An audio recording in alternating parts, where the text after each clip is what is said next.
చిగురించబోతుంది. గొప్ప దినాలను చూడబోతున్నావు. నీ యేసుకు సమస్తము సాధ్యమే. గుడ్ మార్నింగ్ దేవుని ప్రియ కుమారుడా, గుడ్ మార్నింగ్ దేవుని ప్రియ కుమార్తె, special good morning to you.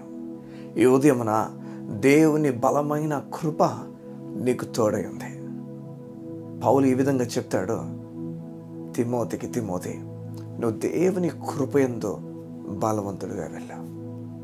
నీ జీవితం నేను ఎదుర్కోబోతున్నావు. నిజమే, ఈరోజు ఎన్నో విషయాల గుండా నువ్వు వెళ్ళబోతున్నావు. అయితే దేవుని కృప గుండా నువ్వు వెళ్ళు.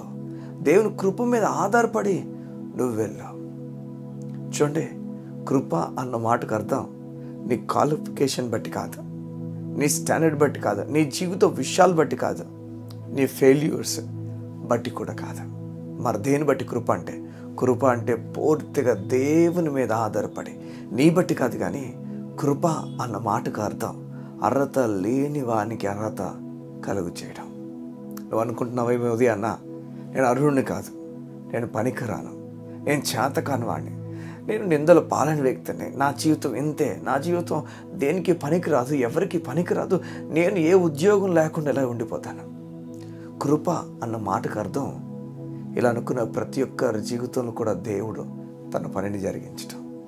చూడండి, దేవుని లేఖనాల్లో మీరు ఎటువైపు తిప్పండి, ఎటువైపు తిరిగినా ఏ జీవితాలు అయితే మీరు హెచ్చుగా చూశారు, ఏ జీవితాలు అయితే పైకి ఎత్తబడ్డాయో అవన్నీ కృపలోనే ఎత్తబడ్డాయి.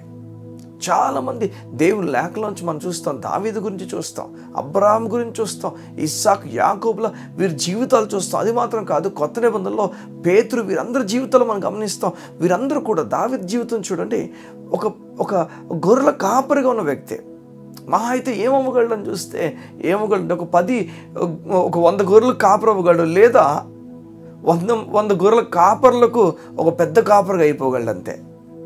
తన జీవితంలో జరిగే ఒక విషయం తన బలం బట్టి అయితే అలా జరిగేదేమో. చూడ మాట చెప్తున్నా, ఈరోజు చాలామంది ఒక మాట అంటారు, లక్ మీద జరుగుతుందండి. నీకు లక్ కాదు, నీకు దేవుని కృప ఉంది. నీకు దేవుని కృప బట్టి జరగబోతుంది.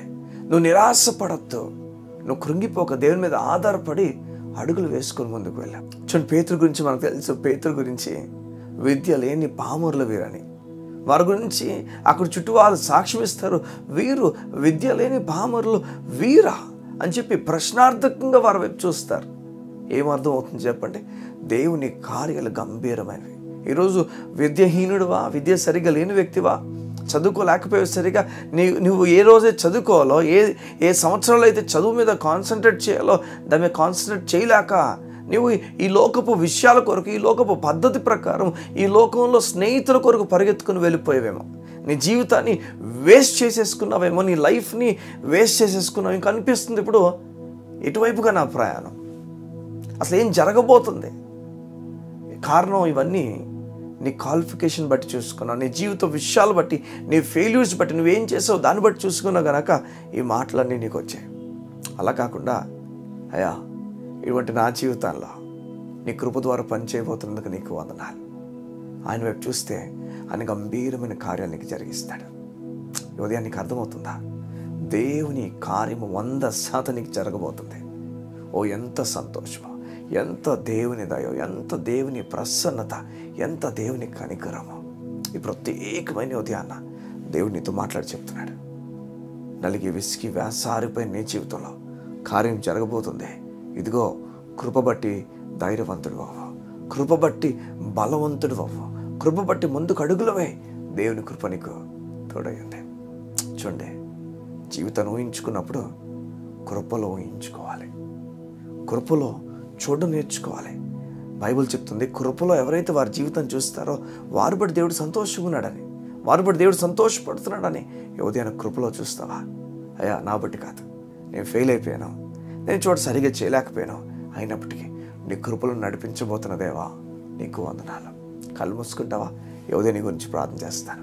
మా ప్రియ పరలోకపు తండ్రి, నీ బిడ్డలు ఏ విషయంలో కూడా దిగులు పడిపోవడం నీకు ఇష్టం లేదు, ఆధైర్యపడడం నీకు ఇష్టం లేదు. నీవు ఎలా ఒక వ్యక్తిని తీసుకుని వెళ్ళగలవు, ఎలా ఒక వ్యక్తికి ధైర్యం ఇవ్వగలవో ఈ ఉదయం నీ ప్రజలు కట్టి ధైర్యం ఇచ్చి కృపలో వారి జీవితాన్ని వారు చూసుకొని ముందుకు వెళ్ళేవారుగా ఉంచండి. నీ గొప్ప నెమ్మదిని నీ బిడ్డలు ప్రకటించుచున్నాను. దేవుని సమాధానము, సింహాసనం నుంచి దేవుని సమాధానమును నీ ప్రజలకు ప్రకటించుచున్నాను. తండ్రి, నీవు నీ కృపను, నీ నెమ్మది, నీ ఆనందమును మాకు ఇచ్చినందుకు నీకు వందనాలు. నీ బిడ్డలు అది పొందుకొని ధైర్యం కలిగి ముందుకు వెళ్తుండగా సమాధానంతో నింపి నడిపించమంటూ యేసు నామమున ప్రార్థించుచున్నాము తండ్రి.